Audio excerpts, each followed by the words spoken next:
Well, look at that tall drink of water. All right, I think we're gonna start the day here in New York City by climbing to the top of the Empire State Building, where King Kong was notoriously defeated by the power of sexy ladies.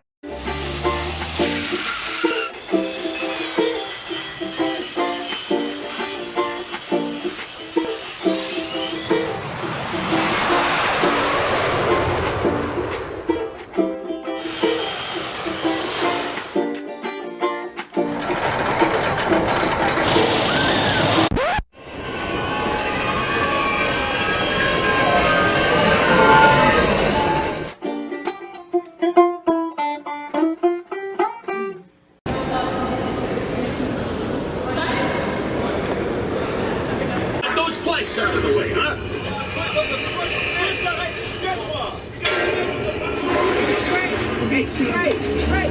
Oh, hey, watch it! We're coming up here!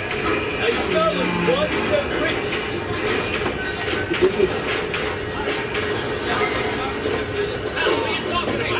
Hey, Bucky, you gonna ride that thing all day? Do something useful, will ya? All right, we're coming up to the 80th floor. You're headed to the top of the Empire State Building right here in the heart of New York City. We're going down. Welcome, straight through the open door. You have 6 minutes. All right, here's what I came here for. A little bit of homage to the man himself. Please do not huck your children off the edge of the Empire State Building.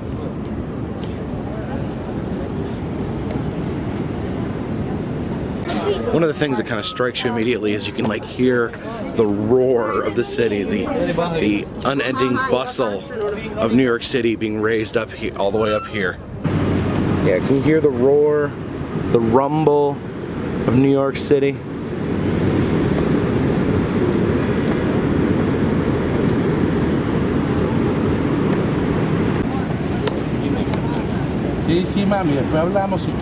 Remember, on the school ground growing up, the legend was if you threw a penny off the Empire State Building, it would get enough velocity where it could crush a car or just bash through someone's skull and make their head explode. I'm not gonna try that because I'm firmly against raining chaos down upon the great city of New York. Here we are in the gift shop where we can see how many different things they can make in the shape of the Empire State Building. Here's what I guess is supposed to be King Kong, although he looks orange and he's about 100 times bigger than he's supposed to be. I really would buy one. I just don't want to have something that pointy in my pocket as I walk around New York.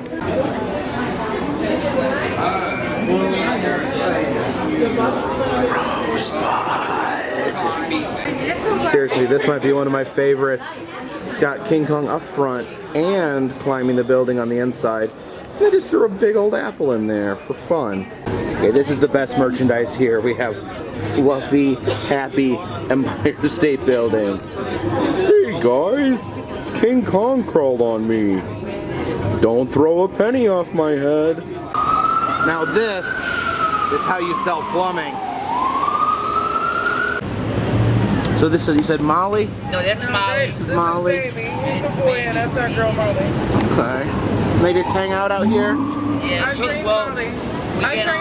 He's in training. In about 4 weeks, she's getting a studio in the Bronx. Okay. And all the cats, and I can stay there 14 days out of the month. Better than nothing, and I'm working on my case. Yeah. So We've been together for 7 years. We have her shots, she's spaded, you know, New Buffalo, organic food. Yeah. We give him a lot of water, you know. Hammy's not spaded yet because he's too young. He has got to wait another month or two. But and he doesn't weigh enough. When we first got him, yeah. She was like, oh, you saw with her spoons when we first got him. Oh yeah, he was bad looking when we first got him. It's looking pretty good now. Hey baby. Well, thank I'm you. writing a book, so after we get on the streets, I'm done with that one. One of them I'm finished with already. What kind of book are you writing? One of them is a children's book, short story for kids. The other one, the one I'm working on now, is my life story. Oh yeah? It's not quite done yet, and I'm writing some notes to go with it and stuff, but I've gotten a lot done, you know? I've gotten, so much done with it. Very cool. Yeah, she's pretty talented. She sings, she writes a lot. I did carpentry. Yeah. It's hard for me to get a job because I have a skin condition. Yeah. But I don't let it get the best of me. You know, a lot of people like judge me. They'll look at it and be like, ugh, that's scabies, or you know. But I know what it is, you know. Yeah. It's a skin condition. She does. It's not contagious because she would have had it. Yeah. So hopefully when I get her in the studio, I can just go on with my case and try to like And get what he needs for his skin. Yeah. Well, the best of luck. And I design clothing. Yeah. Yes.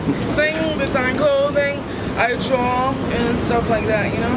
But he looks good though. If you would have seen him a month ago, He does you look would've been good. like, wow. We're just giving him. I'm glad you helped us because we weren't really getting help. Now Really? we buy a big gallon of water, keep them, you know, getting dehydrated. Well, best luck to all of you. Thank you. Thank you. Oh, hey there. He wants to say hi. Hey. See? Someone stole my notebook, so I'm working on more clothing sketches. Very but I've nice. been doing this since I was 8 years old. Really? Yes. Very nice. And they stay right here. They don't wander off. Okay. I trained Molly already, but he's in training since we just got him. He's more in training. He'll like try to like get a bird here and there. Yeah. But I'm on All we him though. have to say is no, and she'll listen. Yeah, she'll listen good. I put her on my shoulders, walk around. But he keeps me busy though, trust Yeah. me. He keeps me up, always, you know, alert. Thank you though. I appreciate it. Thank you. Thank you. God bless you. You too. Here at Penn Station, City of New Jersey commissioned to have these sculptures made celebrating all the great things in New Jersey. It's supposed to be moving and rotating. It appears to be broke down and someone just threw a rag over top of that building. One thing of note though is you can see the Jersey Devil hanging over there in the corner. One of the state's most favorite demonic cryptids. Alright, as I travel around the country, different regions have different opinions on what is the best burger. Californians will swear it's In-N-Out. People from Texas swear by Whataburger. The Northeast, it's all about Five Guys. But here in New York, there's something called Shake Shack, which I've never tasted before. So let's dive in.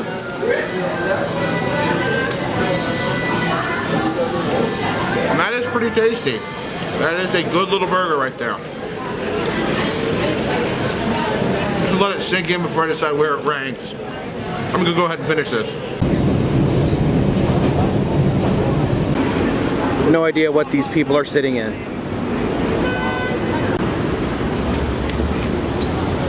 All right, we are outside the Manhattan branch of the New York Public Library. There's something absolutely mind-blowing inside. Follow me. Here in the children's section of the library, they actually have the real, original Winnie the Pooh. Yes, Christopher Robin was a real boy.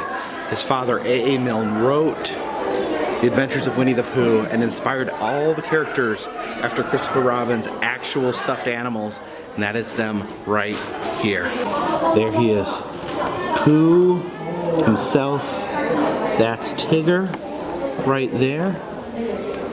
Got Eeyore really hanging his head. He does look depressed. I understand why that characteristic came out of that animal. And look at this little adorable piglet over here. The name Winnie actually came from a real bear that lived at the zoo in England, and believe it or not, that bear's skull is actually on display at a museum. So you have the inspiration for the name Winnie, you can go see his skull, but here it is a little more pleasant. You can come see the original Pooh Bear.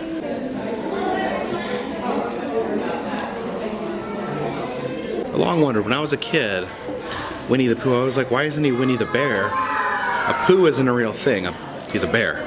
And I've done a lot of research and it's not a lot of good answers, but what I understand that a Pooh is almost like a nothing, like Pooh, like Winnie the Pooh, Winnie the nothing. It just sounds really kind of depressing. Apparently this, in the middle of Times Square, is a design lab where they develop new styles of furniture and things to sit in. You look up there, that is the Times Square ball that drops at midnight, the New Year's Eve of every year. But what's interesting is this building here that supports the ball is actually abandoned. The owner realized that they could just make more money, just completely cover the building with advertisements, and it was easier than trying to maintain the inside of the building. So inside there is just empty rooms. They no longer use it for anything except signs and flashing advertisements. Well, let's see if this is comfortable. Oh. This is actually shockingly comfortable. I want one of these weird things for my house. One thing you notice here in New York is that everything gets turned into a musical. Yes, that is a SpongeBob SquarePants the musical. Appears to be some sort of puppet reporter interviewing people here. Hey man, what's your name? Michael! Where are you from, Michael? Oklahoma. No, are you right? Where are you from? Orlando. Alright, hello there, how are you? Yeah. I'm gonna go over here. I'll see you later. Yeah, how you doing? Hello, man? how are you? What's this being filmed for? I don't consent to my image being used. Non-commercial purposes. Non-commercial purposes mean shit. Oh!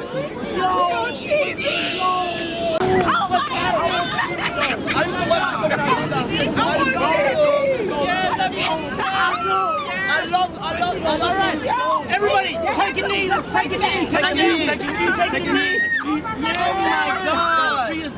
New York City. Your head is like the puppet. Oh. Down here we have an ancient act of self-cultivation going on. And then that guy right there I think is just posing with them. And Times Square is such a madhouse. They actually just have bleachers over there for people to just watch the madness unfold. Oh my God, it's really him. It's really him. Mind if I get you? There you go. How are you doing, Mr. Naked Cowboy? Well, I'm the Naked Cowboy, keeping it real for you. How am I? I'm doing great. How are you today? I'm doing buddy? awesome. So let's do. Where are you from? I'm from North Carolina. North Carolina. NC, like my initials. Let's keep the yeah, Naked Cowboy. Let's keep the camera here. He's no Spielberg. What? He's coming along though. Yeah, almost there. Almost there. What else you got? What else do I got? Any questions? Any questions? I'm just a huge fan of your work. Thank Well, you for thank coming you. by. Thank you. Let me give you a card. Greatly appreciate it. You can report all this information back to your dedicated fans who probably watch your channel every day because you're very entertaining. Thank you. You have a great day. Appreciate it. Thank you, sir. It's the freaking Naked Cowboy.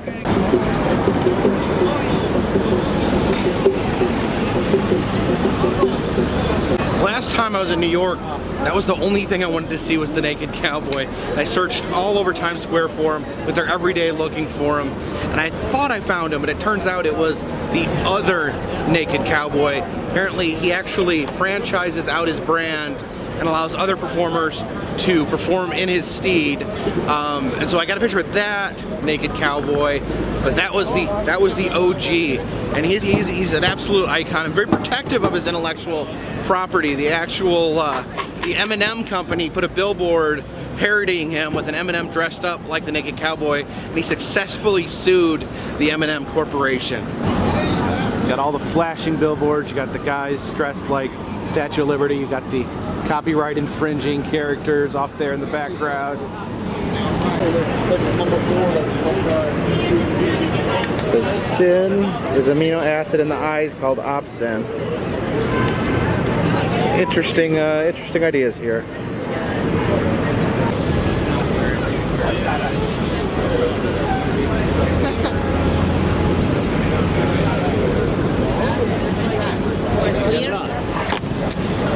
Alright guys, been a nice day here in the city of New York. We're gonna get some rest because we've got a few more big days ahead of us. So we need to put this one firmly but gently in the bag.